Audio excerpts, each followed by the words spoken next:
in November of 2010 that when I was elected Speaker, that serving 2 terms would have been plenty. And but in June of last year, when it became clear that the majority leader lost his election, I frankly didn't believe it was right for me to leave at the end of last year. So my goal was to leave at the end of this year. So I planned, actually on my birthday, November 17th, to announce that I was leaving at the end of the year. But it's become clear to me that this prolonged leadership turmoil would do irreparable harm to the institution. So this morning I informed my colleagues that I would resign from the speakership and resign from Congress at the end of October. Now, as you've often heard me say, this isn't about me. It's about the people, it's about the institution. Just yesterday we witnessed the awesome sight of Pope Francis addressing the greatest legislative body in the world. And I hope that we will all heed his call to live by the golden rule. But last night I started to think about this, and this morning I woke up and I said my prayers, as I always do, and I decided, today's the day I'm going to do this. As simple as that. That's the code I've always lived by. If you do the right things for the right reasons, the right things will happen. And I know good things lie ahead for this House in this country, and I'm proud of what we've accomplished, especially proud of my team. I've been here my 25th year here, and I've succeeded in large part because I've put a staff together and a team together, many of which have been with me for a long time. And without a great staff, you can't be a great member, and you certainly can't be a great speaker. I want to thank my family for putting up with this all these years. My poor girls, who are now 37 and 35, their first campaign photo was in July of 1981. And so they've had to endure all this. It's one thing for me to have to endure it. I've got thick skin. But the girls and my wife, they've had to put up with a lot over the years.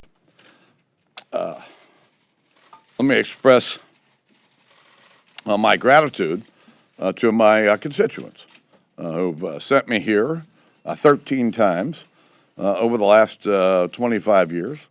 You can't get here without getting votes. And I've said this often. People ask me, "What's the greatest thing about being speaker, or about being an elected official?" And I said, "Well, it's the people you get to meet." I've met tens of thousands of people in my own congressional district that I would never have met, other than the fact that I decided to run for Congress.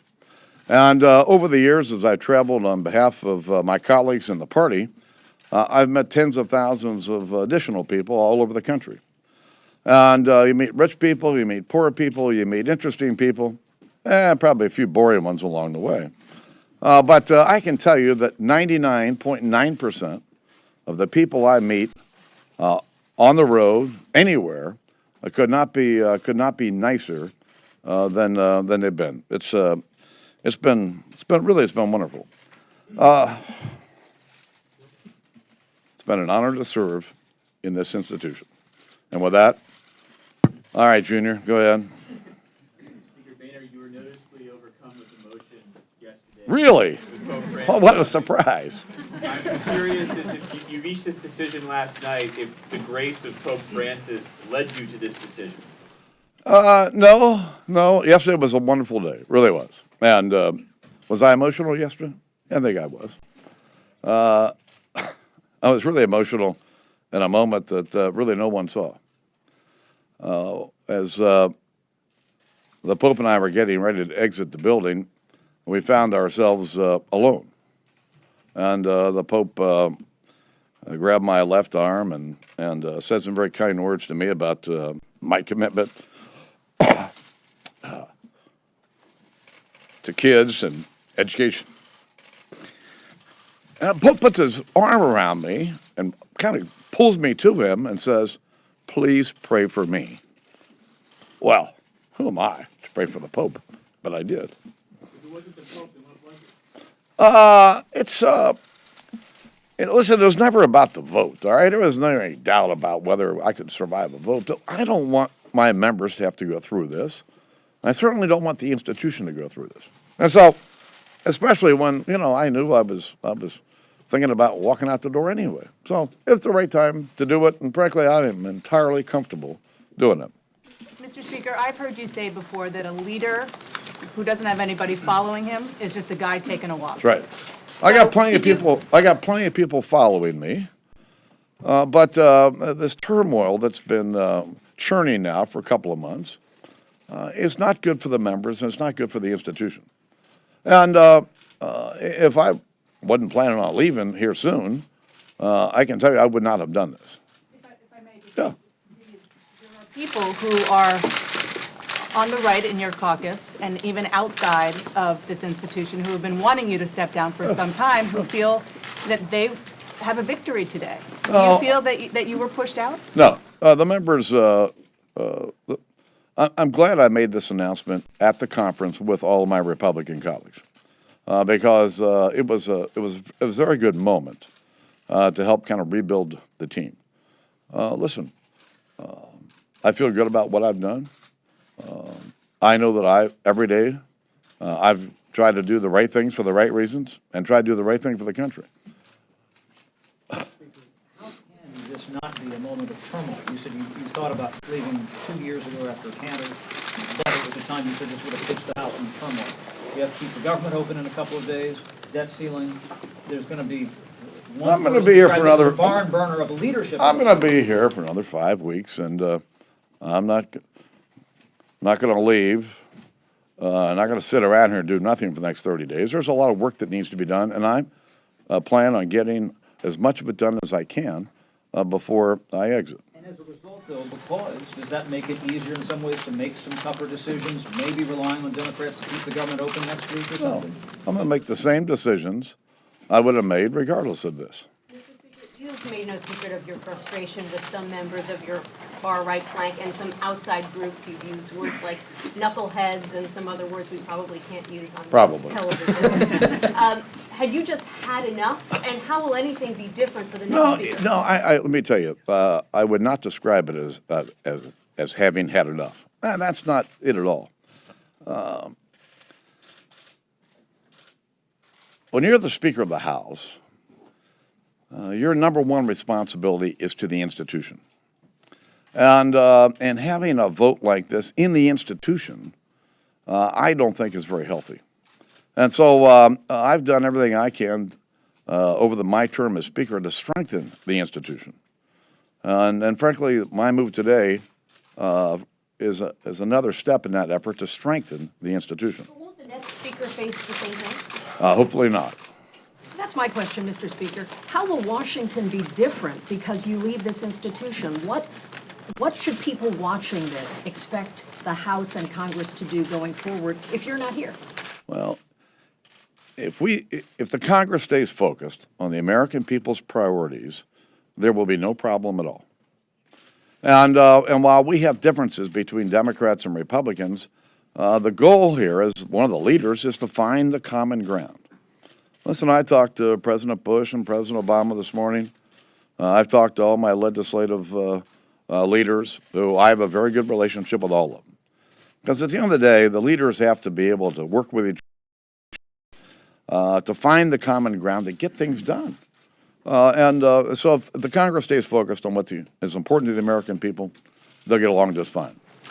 Can you tell us how your conference reacted to the news? Oh, I say they were shocked. Surprised. A little more on that? Maybe how the leadership itself reacted? Yeah, I told Mr. McCarthy about 2 minutes before I spoke what I was going to do. And I had to tell him 5 times because he didn't believe me. I said, well, you better believe me. Should McCarthy be the next speaker?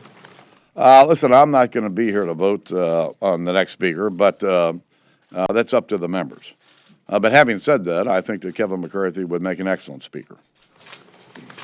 Who was the first person you told, and what did they say? Well, I told my wife. She's good. I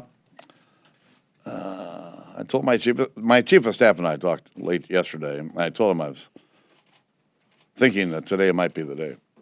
And I told him I'd sleep on it. So before I went to sleep last night, I told my wife, I said, I might just make an announcement tomorrow. Well, what do you mean? What kind of announcement? Well, I might just tell them it's time to go. So this morning I woke up and walked up to Starbucks as usual, got my coffee, and came back and read, and walked up to Pete's Diner and saw everybody at Pete's, and got home and thought, yep, I think today's the day. So my senior staff was having a meeting at 8:45, and kind of walked in before I opened the house and told them, this is the day. What's going to happen sometime? Well, why not today? Do you know when the next election might be held? No. Paul. What advice would you give Kevin McCarthy based on your 5 years? What advice do you give him to avoid the same pitfalls that you've come across? Well, I'll tell Kevin, if he's the next speaker, that his number one responsibility is to protect the institution. Nobody else around here has an obligation like that. Secondly, I tell him the same thing I've just told you. If you just do the right thing every day for the right reasons, the right things will happen. You all know me. My colleagues know me. I'm always straight with them. They may not like the answer they get, but they'll get an honest answer every single time they come to my office. It's just an easy way for me to do my job. You originally planned to announce this on your birthday, and if it wasn't the Pope, what factors sort of weighed in on your decision to do this now? Just all this stuff I read about in the paper, and it's. I really don't want the institution hurt, and I don't want my colleagues hurt. I don't want to put my colleagues through all this. For what? So, yes. Speaker, what are you going to miss?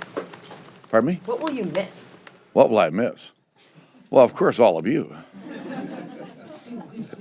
I don't know what I'm going to miss because I haven't missed it yet. But I'll certainly miss the camaraderie of the House. I may tell you another story that was really kind of interesting. Maxine Waters and I, Democrat from Southern California, came here 25 years ago in the same class. Now, there's nothing about my politics and Maxine Waters' politics that's even anywhere close. But yesterday, about 5:30, she called my office. I got a note that she called, so I called her back. And and she said, I've watched you for 25 years here. We came here together and watched your career, and watched you today. And she says, I just want to tell you something. I'm really proud of you.